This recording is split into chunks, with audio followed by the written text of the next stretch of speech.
Okay, so it looks like Matt Rogers has decided to draft Brute.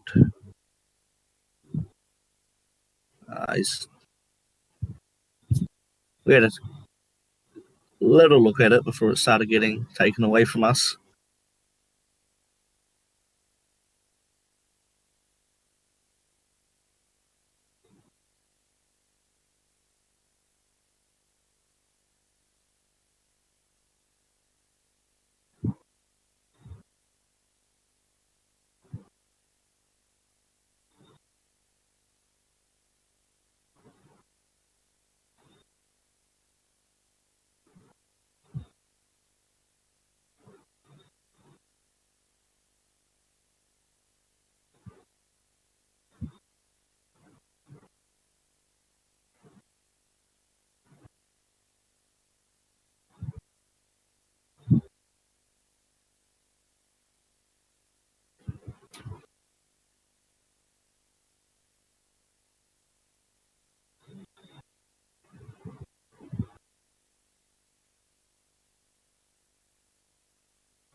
Okay, looks like we're back.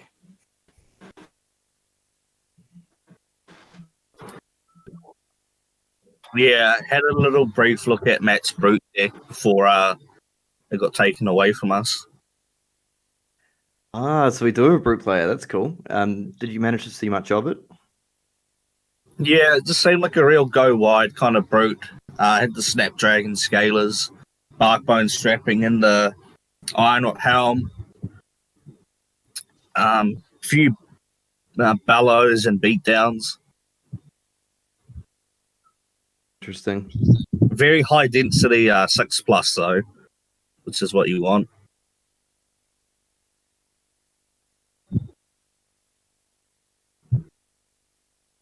I guess we're probably not too far off. Probably not too far off the round starting, I would think. No, they probably want to dive straight into it, to be honest. Yeah, so we'll see who we get up round one. Potentially could be 1v8. Yeah, and that would be, I don't have the standings. Yeah, I think it would be Josh. Yeah, Josh definitely Josh.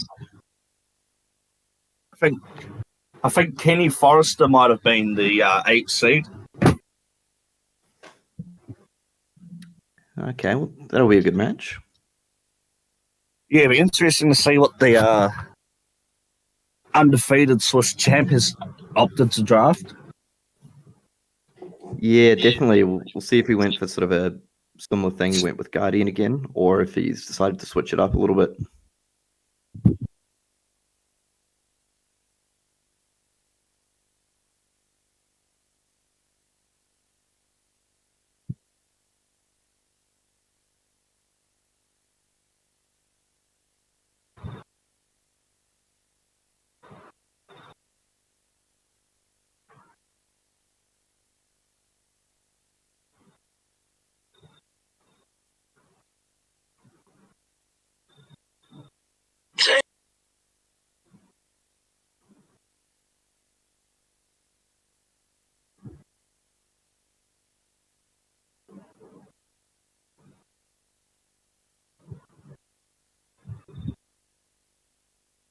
So it looks to be in the background. There's maybe a couple of players just finishing up constructing and sleeving up their decks and stuff, and hopefully we'll get into the action. And looking forward to diving back in. Yeah, well, who do we have here?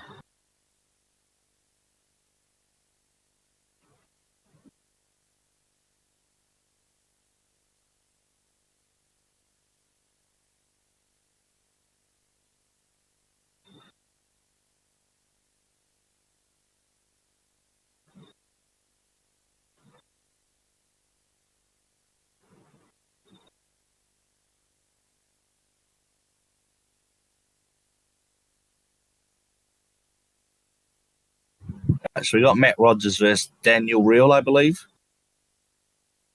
Cool. This will be a good match. Daniel Real, it's one of the local Dunedin players we were talking about previously. We're going to get a Brute Mirror. Damn! We got the same equipment and everything. This will be fun to watch. I feel that something doesn't pop up often in Bulk Rathe draft, but I'm looking forward to it. Yeah. So 2 brutes are going to lower the numbers very quickly. Also, Matt's opting to go Iron Rock legs instead of the Scalers for this matchup. Maybe he doesn't. Maybe he doesn't have the Snapdragon. Yeah, or potentially maybe he only has like a weak 0/1 cost attacks. So like perhaps in a slower matchup he might do it to be able to go wide. This one he's expecting it to be a bit more aggressive. Quite a fast match, yeah. That's very cool. That's very cool. We get to see a Brute Mirror draft. No, we have the same issue again. Actually, I just noticed Daniel Real is shuffling with the sleeve cards. Matt has the unsleeved cards, so Matt is actually on our right. Is he? Okay. Well, we'll try to get that fixed up. Yeah, because I see what you mean here now. Yeah. So yeah, I was sure I saw the Snapdragon Scalers, but yeah. It's me trying to invent reasons why he wasn't playing it. Yeah. Trying to justify not playing like the best equipment in the game. Yeah. Oh, unless they're just shuffling each other's decks. Now I'm unsure what's going on. Whose decks, whose? Yeah, we'll see. I feel like you might have been right, because generally you'd only pile shuffle your own deck and then shuffle that up rather than you can shuffle your opponent's deck, but pile shuffling isn't really the ideal way to randomize it. Yeah, I mean you can pile shuffle just to quickly count how many cards they're playing, but no, it does seem like the cameras are just switched the wrong way. But I mean it's not a big deal, but so I'm guessing I think Matt finished higher on the seeding, right? So it's his call on who gets a start. And he's just going to play out a time snap. Arsenal pass, not letting Daniel kind of cycle his hand. Yeah, and time snap, it's pretty good in Brute as well. If you get those like multiple intimidates off. Oh, there we go. There we go. Nice. Shout out Gregory. Okay, so it's our first intimidate of the game. Unfortunately, doesn't have a Brute attack to follow it up with, so it's just his only choice is to swing with the club. Works with the club. 4 or 7. So it looks like he's perhaps maybe going for a more tempo game as opposed to another strategy of pitching some of those barraging beatdowns to set them more up for the late game. Yeah. I mean, beatdown is a lot more impactful when there's like less chance of there being defense reactions. Wow, and look at that. Just damage. It. Yeah, he's just tanking it. One thing about beatdown as well, I feel particularly in sealed and draft, is like it can really disrupt players.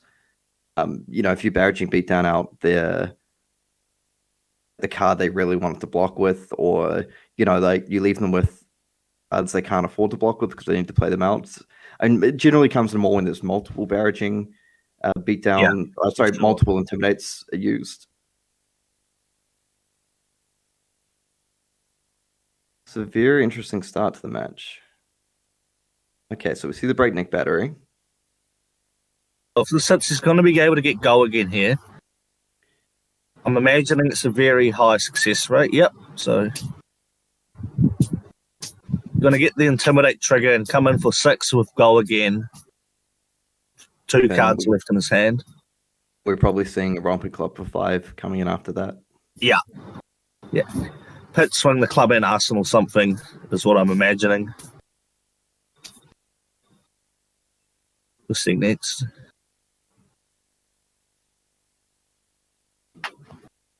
Yeah, so an interesting decision there for Matt, just to take all that damage early, just to ensure that he can get off this turn where he's probably thinking, if Daniel blocks us with 2 cards, takes no damage, then AB blocks.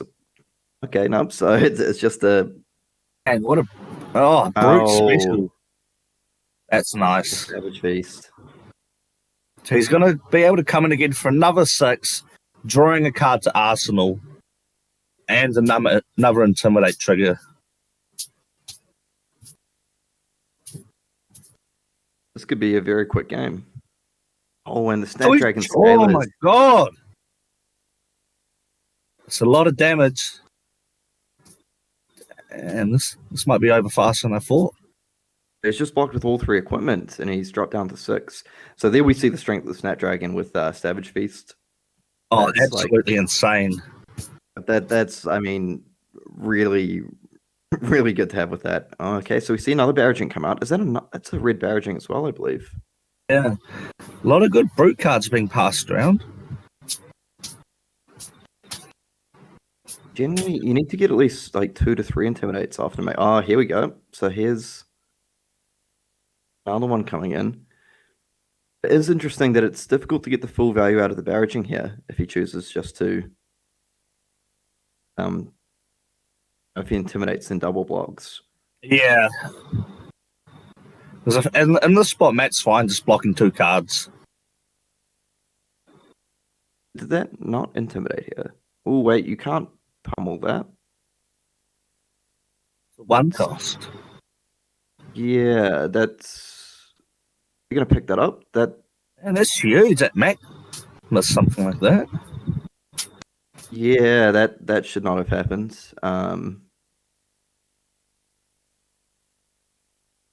We don't have a line to the judges or anything, but yeah, you can't pummel a Savage Swing. I think it's very easy.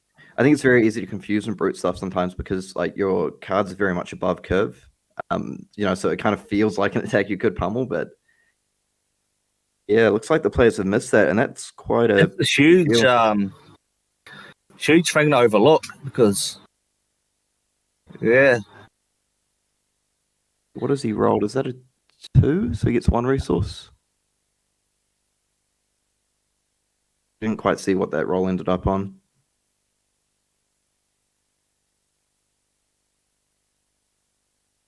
Because now he's got the initiative. Matt is on 9, but he does have 2 equipment up. So I would still say Matt, wouldn't be unhappy with this game state. Yeah, it'll just be a shame if he loses because that was such a huge play there to lose a card from his hand and leak extra damage through. Absolutely. It looks like this is just a Romping Club coming in for 4 currently. Yeah. So, is that an Alpha Rampage below that Slogism?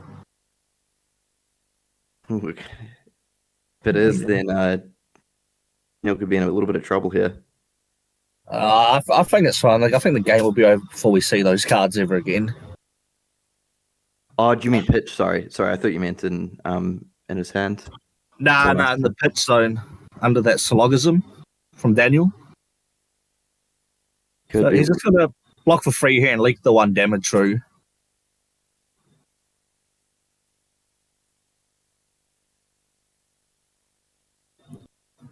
So he's going to get to intimidate and buff his club here. So the club is coming in for, I think, about 9.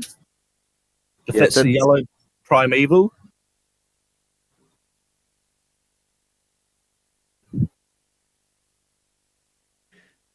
Yeah, so good. Like you mentioned before, it's cool to see some cards shine that might not see as much constructed play. I think Primeval Bellow is a good example, just because it's so much damage. Yeah, it's just raw damage. I'm a big fan of the card, actually. I think a lot of brute players were sleeping on it. I think we saw last turn.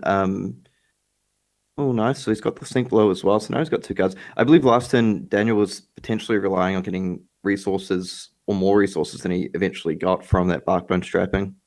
Yeah. So we're just going to see a 5-pack hunt here.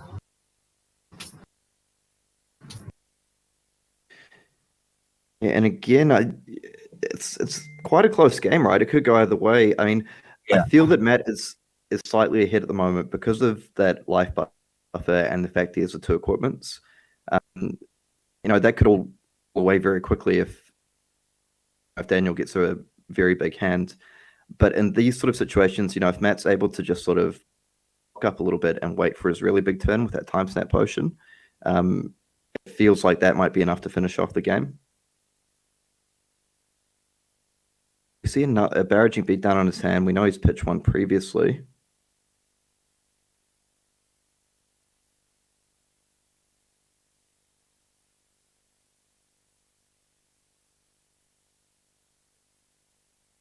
So just making sure. Okay, so he blocks it up for 4. Interested to see what that card that got intimidated is. It's not okay. So it was a Bella. That's why. Cause usually blocking for barraging beatdown's quite costly here, but yeah, he just wants to buff that club and swing coming in for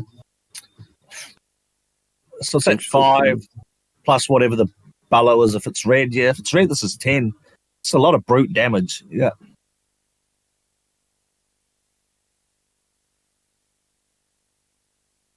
And I imagine Daniel is going to get pitch in club. Yeah, and that not having that sync in Arsenal could be pretty costly. Yeah. See, Matt's got the energy potion. It looks like a savage swing, another bellow. Potion can be a bit annoying. I mean, he can just pitch it to get rid of it if he needs to. Yeah, exactly.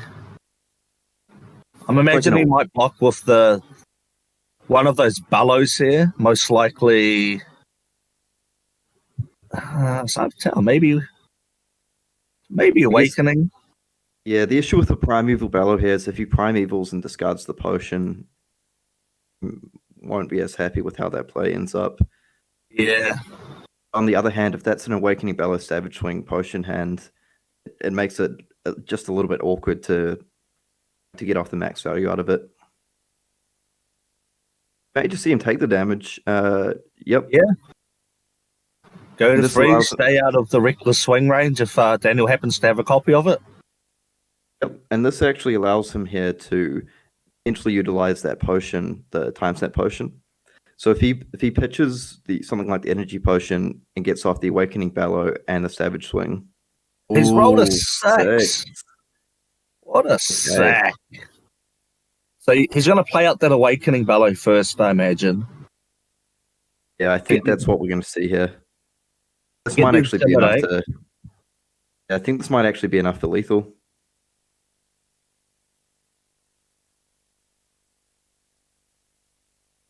The Savage Swing isn't going to intimidate here, though, is it? So he's popping the time snap.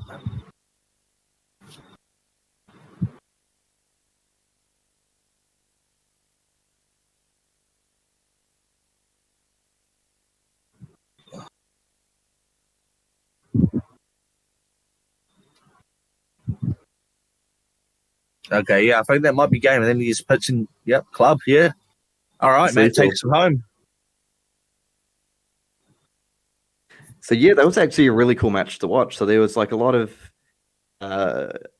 just taking damage in order to get tempo. Like when the barraging beatdown club swing came for 7 turn 1, you're feeling pretty good if you're Daniel, like I would think. But yeah, I mean, and obviously Matt did that for a reason. I don't think it would have been as close as if Matt had picked up on that pummel play. Yeah, and it just goes to show that even at the highest level, it's been 5 rounds during the day to draft of this. That particularly it's an easy mistake to make, especially because you can pummel the club.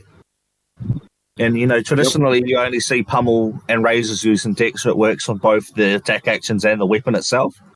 So it's an easy mistake to let it slip.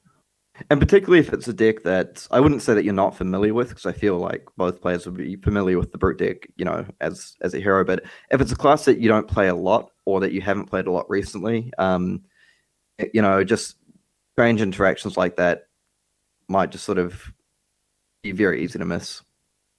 Yeah, for sure. Oh, well, congrats to the bro Daniel Real for making the top 8.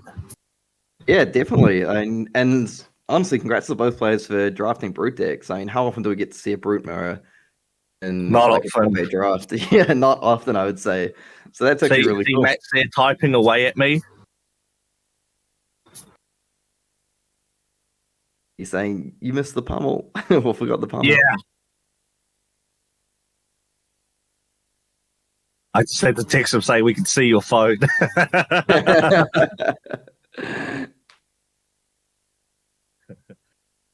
He doesn't want people seeing him asking me for advice. Oh yeah, Jordan, a bit of a brute play, are you? I can play anything. Just not very well. Oh, we're trying to get a feature match going on, are we?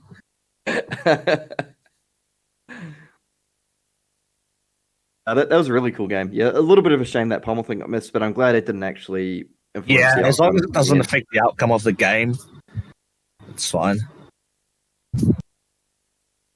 And honestly, I've seen that pop up so often, even with like players who play brute a lot, like things like Goliath Gauntlet onto a Savage Feast or Savage Swing, things like that, or pummels onto it. So yeah, definitely not going to like call out the players for that because particularly towards the end of a fairly long day, it's a very easy mistake to make. But yeah, like you say, it didn't influence the outcome. We're just sort of pointing out as anyone watching this in future, just let you know, just be aware of those interactions that certain things, although it looks like Savage Swing is a very costly card, but obviously it does cost one, so we can't throw the pummel on it. Yeah. Oh, so Matt's advancing his way to the semi-final. Just one more win away from another final appearance. Yeah, indeed. So it'll be cool to see we get pop up on the other side. What's that?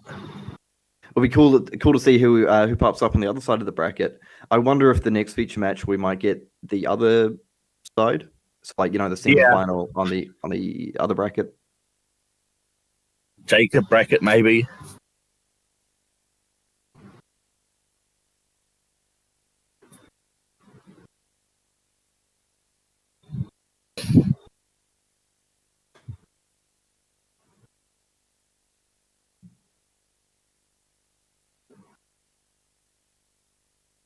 We got to see a couple of cool playmats there as well. The Sigil of Solace playmat from the Calling. I think are we jumping right into the next game? All right, we might be.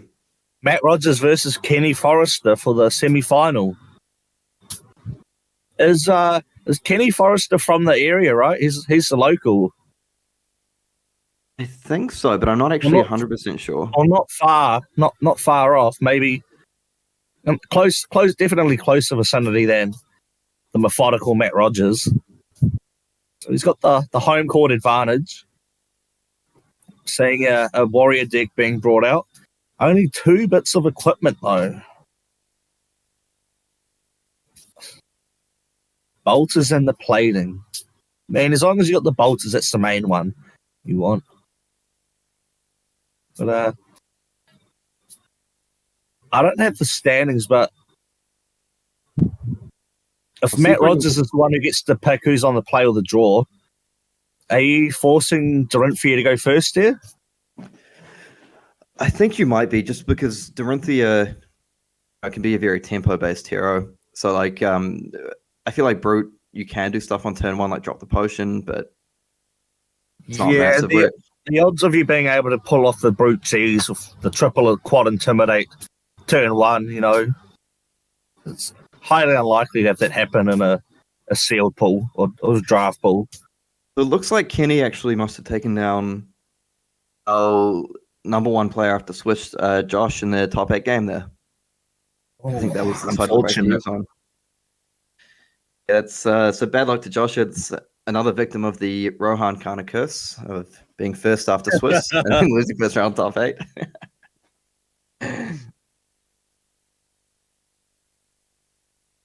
What matters, eh? You got to win in the clutch.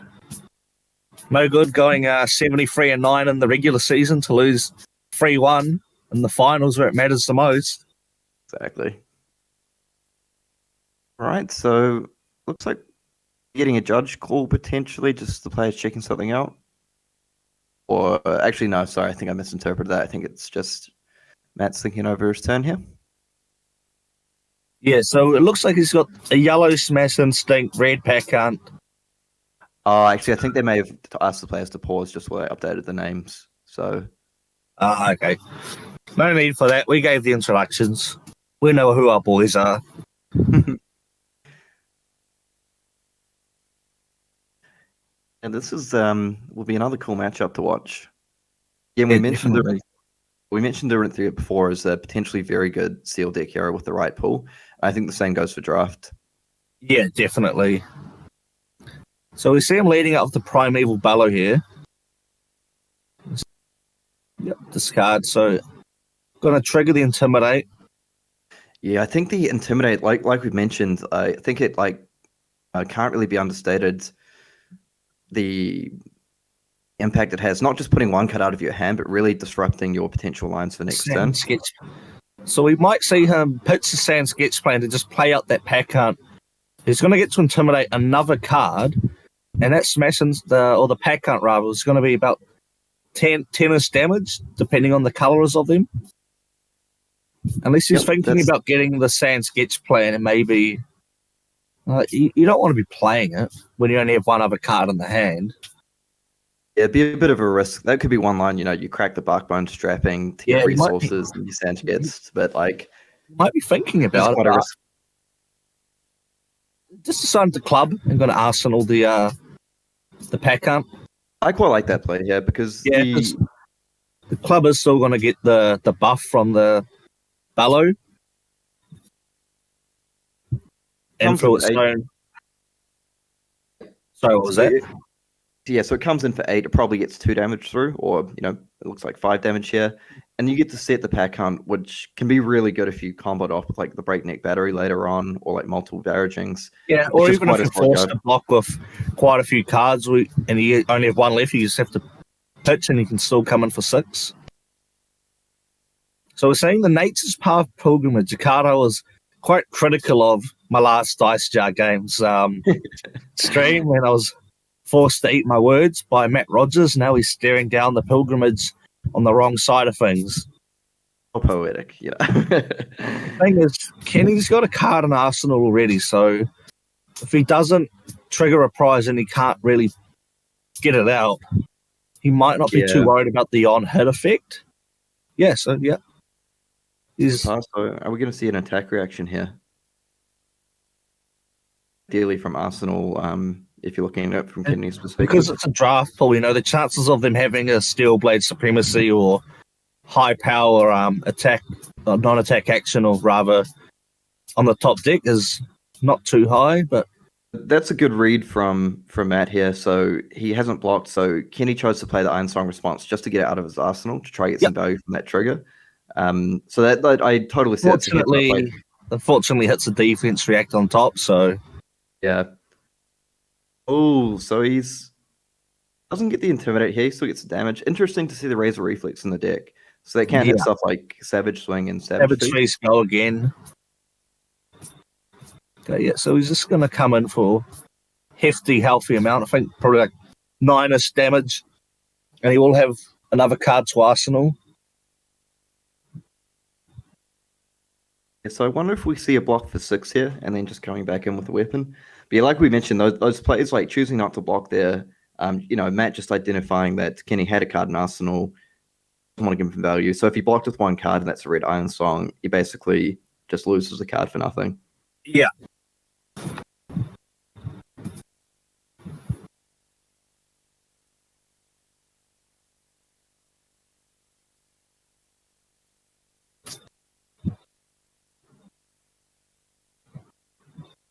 Okay, so we see Kenny considering a 1-card block here, or we could see the Steelblade Shunt come out. Well, that's a block for 9, is it? So at least 1 damage. Blues.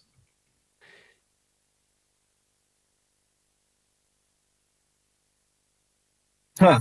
Okay, I like that. The draft tech that you'll never see in any other matchup.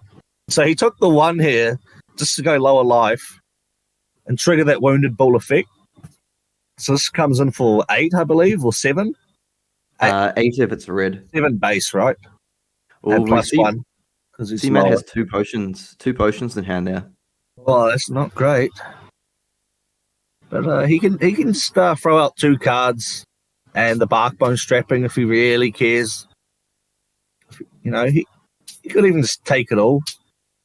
Yeah, I think he won't be like super concerned in the spot. It's not ideal for him because he might lose a bit of tempo if he just has to club on his next turn. But he could just block with 2 cards. He does have quite a few plays there with the Savage Swing and the Snapdragon. That's a really good point too. He could just potentially take the full amount of damage and try and like really gain back the tempo with he's got another Savage Swing in the arsenal too, so he would really need to keep as much of his hand as he could to efficiently play all the cards. Because to pitch and discard 2 is going to require him keeping most of the hand, so he might not be able to play that Primeval, the Awakening Bellow rather. But you don't just want to take 5 so loose. Especially when the follow-up isn't that great.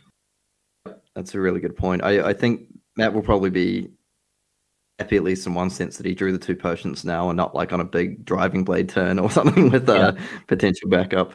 So he's just going to let 2 leak through. I just see him potentially play a potion out here. Yes. There's a bit of a risk. That's a big tempo loss. He could, if he doesn't want to see them again, he could always just pitch 1 and discard the other through the Savage Swing. Yeah. Yeah, looks like that's correct. Because this will be threatening 6 or 7 damage. I think, just playing out a potion there and holding a potion in hand, that's really... Yeah, that's very dicey against a deck like Warrior in particular with so many threats. We see that he's got a Sharpened Steel. Looks to be a Razor, the Unmovable, and a Stroke. So, man, Kenny could be tempted to just take as much of this as he can afford to. Yeah, I'm wondering if potentially a Bolter's block here, so that it places that available for next turn, and you've still got the defensive value out of it. Yeah, just to maximise the card to its full potential. It's a Biting Blade we see as well, I think. Yeah, if he's got a blue, it is quite tempting to just put the leg in front of it. You go to maybe 8. So he's blocking with the Biting Blade. So what, is he going to take 3 here? I believe so. 3 or 2, depending on that. There is potential Snapdragon here. So that would be a consideration. Because if he cracks, Club then comes in for 4 as well. Yeah, I think Matt thinks that he's not really going to have any other positions where he wants to be able to afford to break the Snapdragon. So he just wants to maximize it now. Yeah, so now we'll see. And he has like a reasonably threatening 3-card hand. So just coming in for 6. I believe he has a Stroke in hand as well. Yeah, so we'll see what happens there. Because if Matt blocks this out for 6 and forces out the defense react, the attack react from Kenny, it does mean even with Bolters up, will require like a multiple addition. It means the second attack will only come for 3. Yeah. But if this attack gets through, then it's get him in for a good game. So if Matt chooses not to block here, Kenny wants to save that Stroke for the second attack. I would think so, yeah. Yeah, so he's holding on to it. Because now he's coming in for 3. He's got the resource up to Stroke it. Yeah, now, one thing is Kenny's... So now Matt's in a tough spot here, because if he blocks for 6, he doesn't know what cards are in Kenny's deck. He might be worried about, if that's a singing Steel Blade, he gets the +1 and gets a Iron Song, and it just gets through, and he'll get a counter. I feel like in draft he might be prepared to take that risk. What I'm actually wondering as well is if like he potentially blocks with one of his equipment and goes down to 2 and sees if he can finish him off with his hand. I think he wants to stay above 1. He has seen a Steelblade shunt, but he doesn't know if there's more. So the last thing you want to do is just be dead to a Romping Club hitting in for a Steelblade shunt from Dorinthia. Yeah. So it's, I think, really interesting spot here. I think this will be one of the decisive turns of the game. It's part of the fun, not knowing what your opponent has and doesn't have in their deck. Yeah, so we see Matt's got the Breakneck Battery. He's got a Savage Feast, so he has potentially a very good turn lined up. I think he might be calculating, like, what do I need to keep? Do I need to keep my whole hand I here? also think that hand is going to depend on rolling good on the strapping as well. Yeah, I think that could be actually definitely part of his calculations. Like, if I roll a 1 on the strapping, do I just lose? Battery off for cheap. No, actually, you'd want to pitch to play the Breakneck Battery to increase the chances of hitting the Savage Feast, right, to get the go again. I think so, and then he'd need at least one more resource. Into a club.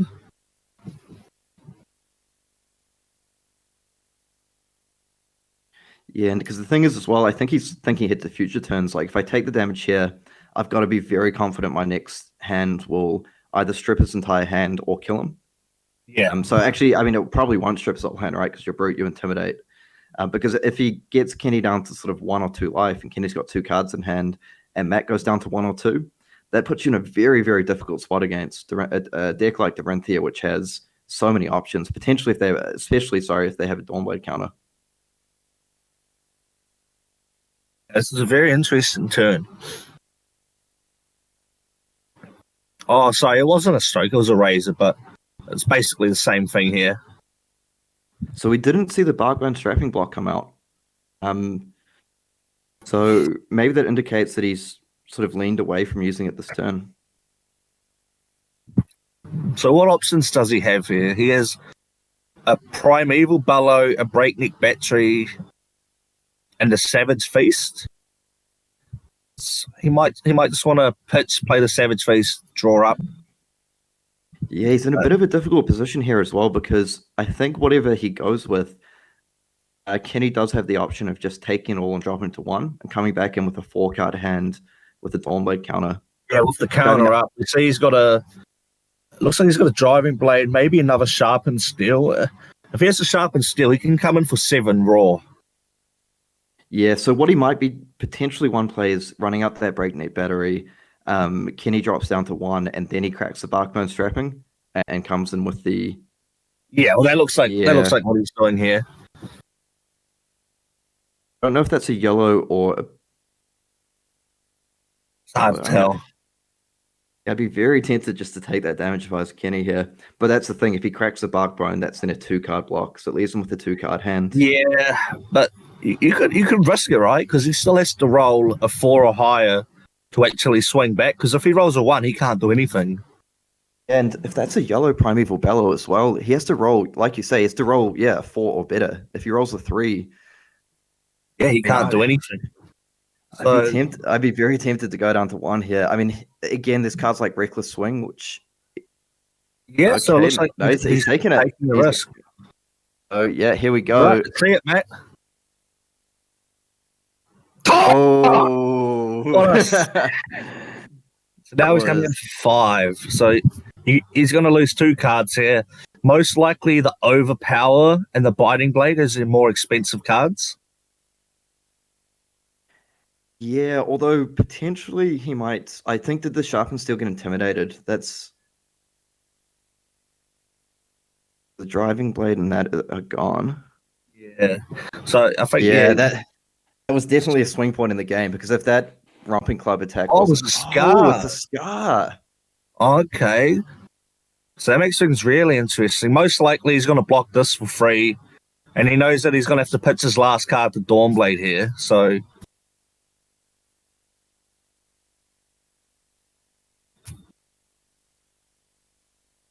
Yeah, so I mean, we're assuming last turn that was a yellow Barraging Beatdown. Yellow Primeval Bellow. If it was a blue, then it doesn't really matter what he rolled on Barkbone. If he rolls anything that's not a 1, he's fine. Yeah, but if it was a yellow, that was life on the line stuff right there. So that Romping Club didn't come through. Yeah, you don't really see that kind of play from Matt. He doesn't like relying on randomness.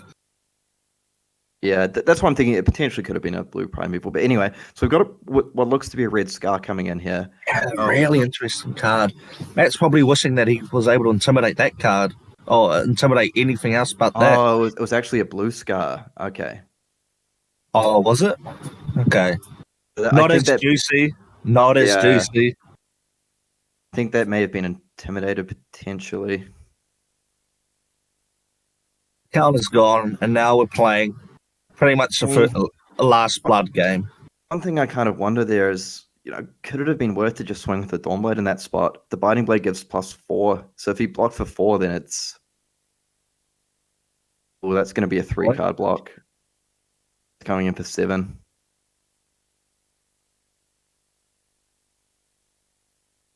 Because I think if he pitches the Scar and attacks with the Dawnblade there, potentially, I don't know what color that Biting Blade was, but that represents quite a lot of damage. Yeah. Again, this game is very, very close because so Kenny is forcing out 1 card every turn, at least from Matt. Matt is able to force out 2, even just with a simple club itself. Yeah. Yeah. Now with that Barraging Beatdown, if that's a yellow, that's another 3 card. That forces another 3-card block from Kenny. What is that? So if it's yellow Barraging Beatdown, oh no, sorry, yeah. Ignore me. It doesn't. Yeah, they double block it, right? Yeah, absolutely. So that's why I have Jordan here to carry him. Scamming all those Patreons. Played root at Nationals, don't understand the class. Ooh. It's a Scar for a Scar, but that's not going to be active. Nah, it's never going to be live, so he might even just want to block with that and go to 1. Oh, no, you don't want to go to 1. If he goes to 1, he puts himself potentially in a spot where he can't club for the rest of the game. No, you definitely cannot go to 1. I mean, he might be willing to chance it if he's seen enough cards at this point. I've actually unfortunately lost track a little bit, so I haven't seen if they've gone through their whole decks yet. But if he's confident, even if he goes to 1, his turn isn't that impressive. I think what it lets him do is it lets him play something like a Pack Hunt. Actually, no, I think it lets him play that yellow Wrecker Romp and strip another 3 cards. Oh, yeah, that's the line. And maybe he's just waiting to see if he can catch Kenny with a 2 block, then he won't be able to efficiently defend it. Yeah, this is a really cool game. I'm glad we got to watch this. Yeah, this is neck and neck. The other line Matt may be considering is the... No, see, I don't like this because he goes to the Pack Hunt here. You get the Intimidate here, but he's still going to block 2 cards unless you can catch him with the 2 block. Nah. Okay, and it didn't pay off. If he gets him with a 2 block, he wins here. Now this is very, very interesting. Because now he's got Valor Driving Blade. If he can afford, if that's a blue Driving Blade, this is good. That's 2 cards. Yeah.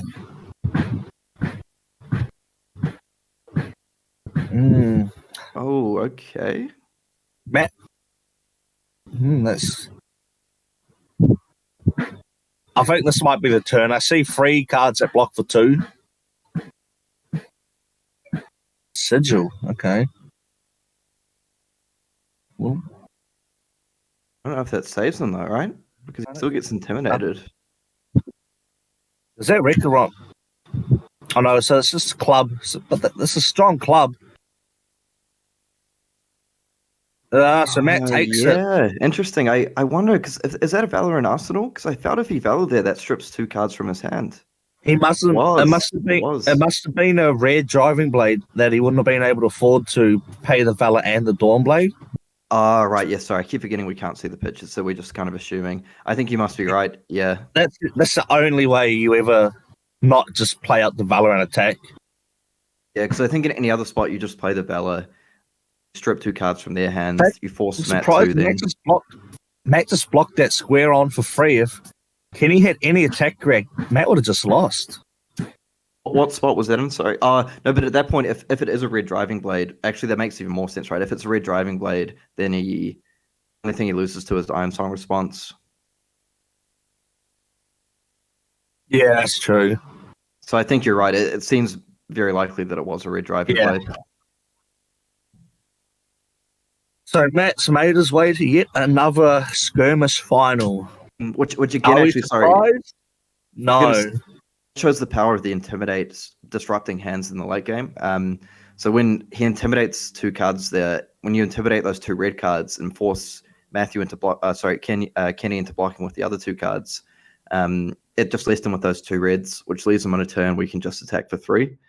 If he'd been left with, say, blue card there and he goes pitch swing or pitch valor swing, it's 2 cards out of the hand and we would have been in for a thriller. Yeah, man, I wish these games would just last a little bit longer. But very, very cool to see Brute doing well, and we saw sort of Matt, very competent pilot of this deck. He's using that Snapdragon Scalers to its full potential in the deck. We've seen it on Savage Feast and then Savage Swing in 2 successive games. And now it'll be interesting to see what the finals matchup is.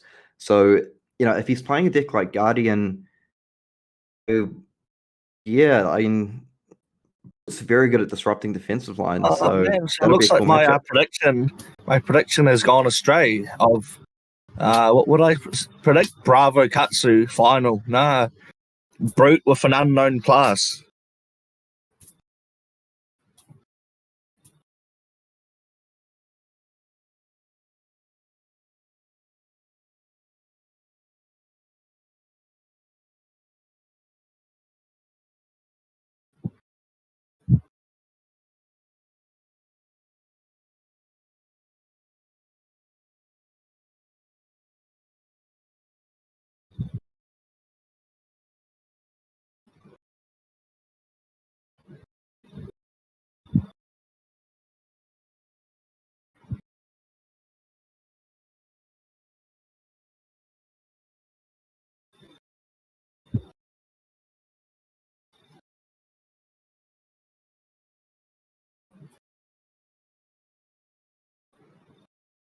So it'll be interesting to see who comes out of the other side of the bracket to challenge Matt. Yeah, so on the other side, I believe we had players like we had Jacob Pearson, we had Dan McKay. We also had, so I'm just having a quick look here, Nick Anderson, another Auckland player as well, and David Marshall, I believe that was we saw on stream earlier as well. Yeah. So, also an extremely strong bracket on both sides of the event, I think. Yeah, definitely no weak links in this chain. Yeah, it could be. If we get Dan McKay in the final, it's a rematch from the Red Riot game tournament where Dan McKay took out Matt Rogers in the final. Oh, no, that's true. That's true. That would be a rematch, or we could potentially see David Marshall as he the Needham player potentially. 100% sure, but that'd be cool if he saw I'd like to see someone from the South Island win this one. We don't need Matt Rogers' ego getting any bigger. I'd have to start giving him some more in-depth advice. It'd be so I suppose we don't actually know what's the other brackets, what's round it's up to. They could, and it's probably in the semi-final on their side, but we don't know that for sure. Oh, we've got Tellurian dropouts on the stream. My boy Rob. Shout out Rob Seigel if you're LFG. It's a PS6. Hidden pit zone, baby.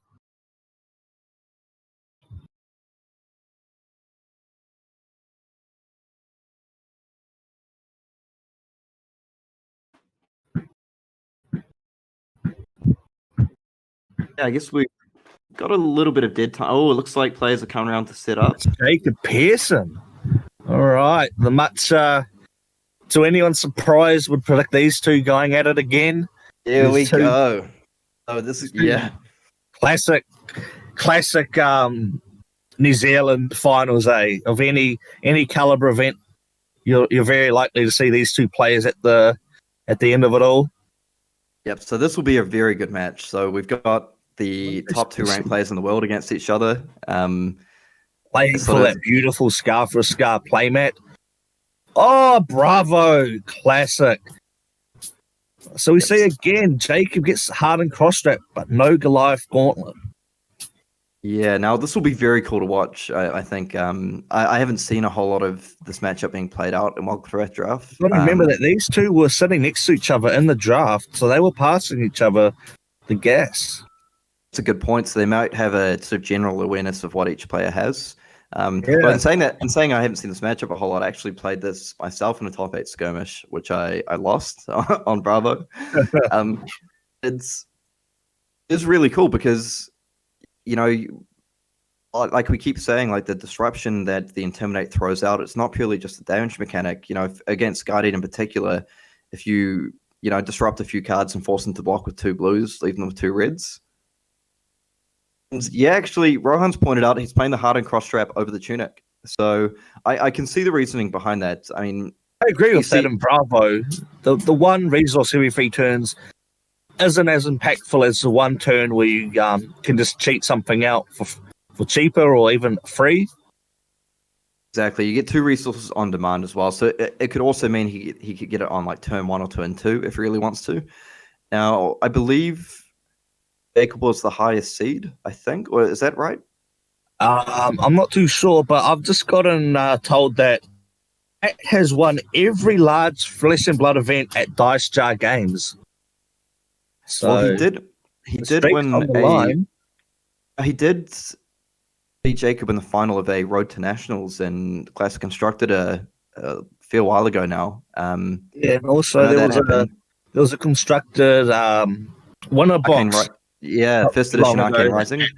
Matt went down and murked because none of us knew it was constructed. We all just assumed it would be Blitz. Yeah, this will be so we see Jacob lead off with the Debilitate. If that's a red, which I think it might be, that's a very cool start. So it's dominated. It's probably coming in for 5 damage. Will make Matt's first turn weaker as well by giving his attack -2. So that's a really So we're going to see a double equipment block. He doesn't want that crush to happen, and he's also protecting his life there. So it must have just been a blue debilitate because there he is. He's taking the damage there. So by taking 3 there, he's avoiding the crush that triggers with 4 or more damage is taken. So we often say we say you don't want to block with your equipment on turn 0, and now we've just seen Matt do that. But there was sort of a method behind that madness. What a scrub! Because like in this matchup where it's low life totals, it could be very tempo based. Actually feels like he just doesn't want to have the situation where he takes 5 damage and his next attack is -2. That's almost like a 7 life swing. Yeah, exactly. And it looks like we've seen the Primeval Bellow come down. Yeah, so that card is just essentially just nerfed if that debilitate crushes. It'll be a +1 or +2. Absolutely. I feel like he just didn't want to get in a spot where he takes 5 damage on turn 1 and then he hits back for it hits back for say 7 to 8 damage, which then goes down to 6, and Jacobs has the option to just say no problem. Like now we're even on life totals. I've got a full hand in Arsenal. And then he's just going to swing back with probably another dominated attack at that point. Yep. So we see just a snap block for 9 there, and Jacob's going to come back in for 4 with a hammer. One big thing to notice is, that block was by no means like free by Matt on turn 1. Both of his equipment are used up. I don't think we've seen a whole lot of defense reactions from the games we've seen from Matt on stream so far. It seems to be more of a in-your-face, aggressive kind of build. Yeah, absolutely, with the potions and things like that. So, I mean, with minimal to no defense reactions and no equipment blocks coming up, Jacob probably going to be pretty happy with how that sort of first turn cycle went. Definitely. So we see that Matt has the Sand Sketch plan and Time Snap in hand. So he might be trying to figure out a way to cheat out that Time Snap for free. Potentially, yeah. It is a huge risk. If you play the Sand Sketch, you play the risk game of you could end up just discarding the Time Snap, and Your turn essentially just comes to an end. Yeah, so It doesn't look like he actually has the attack anyway. Looks like he's just going to keep the pressure on with the Primeval Bellow here. Yeah, strong. So you see that what the players are doing here, they're just lining it up and they're rolling for which card gets discarded. Yeah. Okay, so it's a Slogism. It's no Intimidate, but it's still coming in for... Yeah, it's a good way to get the Slogism into the grave quick if you have the Regurgitating Slog. That's a good point as well. It looks like it's just going to come in for 9 damage here. See if Jacob wants to stick to a strategy of just sort of blocking out and coming back and playing it sort of slow and steady with the hammer. The 1 damage leaking through. Yeah, no, I think Jacob's going to be aware here that Matt has this potential for like these very strong go wide turns. Okay, so he's blocking for 5 here. So he's taking 2. Okay, so that must have been a yellow Primeval Bellow. I'm in for 6. Yeah, sorry, what I was saying before is I feel like Jacob will be aware that Matt has access to these like very big turns like Savage Feast with Snapdragon Scalers or, things like Breakneck Battery into Romping Club Swing, things like that. So I think he'll be happy chipping damage for a while, but at the back of his mind, he's going to know that if I just go damage for damage here, there's a chance I just get spiked out by a huge turn, which really let Matt... By the one turn where Matt will just choose to eat the hammer. So we see that he's got a Breakneck Batch, the Sand Sketch Plan, a Wrecker Romp, and a Savage Swing. So quite a strong with that card and Arsenal and the Snapdragon up, he can do a lot of damage here. So I don't expect him to fully block the Xanathos. He's choosing to not block it at all. All right. This could be interesting. Well, this feels like it's going to be a pretty big turn. Yeah, definitely. So the Awakening Bellow is inbuilt Intimidate and will boost your attack action cards for the turn, which means it doesn't buff the club, but a 1-cost Intimidate isn't anything, Nothing to sneeze at. Yeah. So we'll see if that's a blue Wrecker Romp pitch. That means he has resources up for that. Okay, so we are going to see the Sand Sketch. All right. So he doesn't even want to show us what he's getting. I imagine he wants to get maybe another blue Wrecker Romp or yellow Savage Swing if he doesn't have the Wrecker Romp available.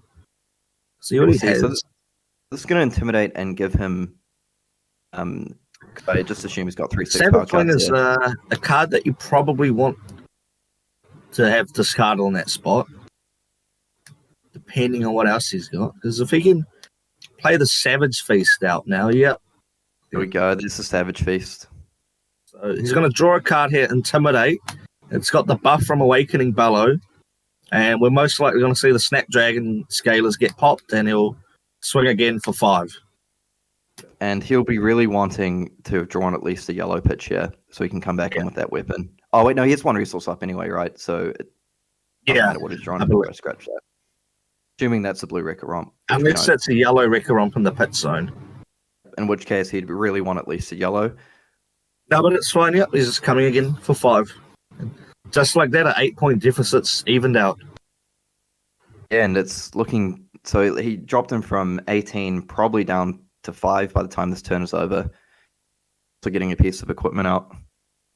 And he didn't actually have to use the Snapdragon because he had the action point up from the Sand Sketch plans. Good call. Yep. So now we're saying the classic Slogism cross strap, eh? We can't see the color, but if that's a red cartilage crush, that's coming in for 13 damage dominated. That might be it. Yeah, Matt doesn't look too happy with himself. Yeah. That's it. Wow. What a quick game. Just like that, it's over. And so the Matt Rogers streak has come to an end. Oh, and there we go. So they're kind of... I mean, we're talking about the big spike turns that Brute has, but, we should have been talking about Bravo as well. We've been seeing Jacob do that play all day. Big attacks dominate. Yeah, we've been seeing Jacob do that play all day with the Hardened Cross Trap and the Slogism. And I think he was just setting it up nicely, right? He had when he could swing with for 6 with Anathos, he was just kind of making hay while the sun shines. So like swing for six, get a bit of damage through, and that's all he needed. And he's probably thinking, okay, well, at some point I need to keep my life high enough. I'm going to let you have your one big turn, and I'm going to try swing back and kill you, which is kind of exactly how it went right there. Yeah, definitely. So, congratulations to everyone who top 8'd. Big congratulations to the number 1 ranked player in the world, continuing to show why he's at the top of the leaderboard, Jacob Pearson. Yeah, absolutely. And what a game. And I just thinking back there, why we saw that Slogism combo, if you want to call it that, come out so often. The resources just line up so well in Bravo, right? So you pitch 2 blue cards and you crack the cross trap. So that's effectively 8 resources. That's why you play the hardened cross strap over the tunic. Would it be possible? Absolutely. And then, so with those 8 resources, that's perfect for 3 for Slogism, 3 for your like big Bravo attack, that's 3 cost, and then 2 for the Intimidate. Yeah, exactly. Oh, well, thank you to everyone who's tuned in and checked out the stream. Yeah, big shout out to Dice Jar Games for setting up setting up the streaming setup, which they do for basically all of their events that I've heard of anyway. They have events that I've seen. Yeah. Cheers for letting us commentate today. I had a good time. Me too. Awesome event. And big congratulations again to everyone who managed to top 8, and thank you to those who attended. Hopefully those who travelled and didn't top 8 today have some better luck tomorrow. Looking at you, Saw. No excuses tomorrow. It's Blitz, not sealed. I don't want to hear any excuses. Yeah, so big shout out to Jacob Pearson for winning the event. I also wanted to give a little shout out to Josh Scott for going 5-0 in the Swiss. That deck what a great result. Insane. Yeah, been piloting and letting us experience. He played that deck so good. Yeah, and we see some comments in the chat here from Yotes or Yotes Gaming and Outcast Haven. Nice to see Jacob continue his dominance. Absolutely. Yeah. Oh, well, I think that's about us for the night. Till next time. Sweet as. Well, yep, thanks for tuning, everyone. Thanks for letting me jump on the commentary with you, Jordan. And thanks to Dice Jar Games. And we'll catch you guys next time. All right. See you, everyone. See ya.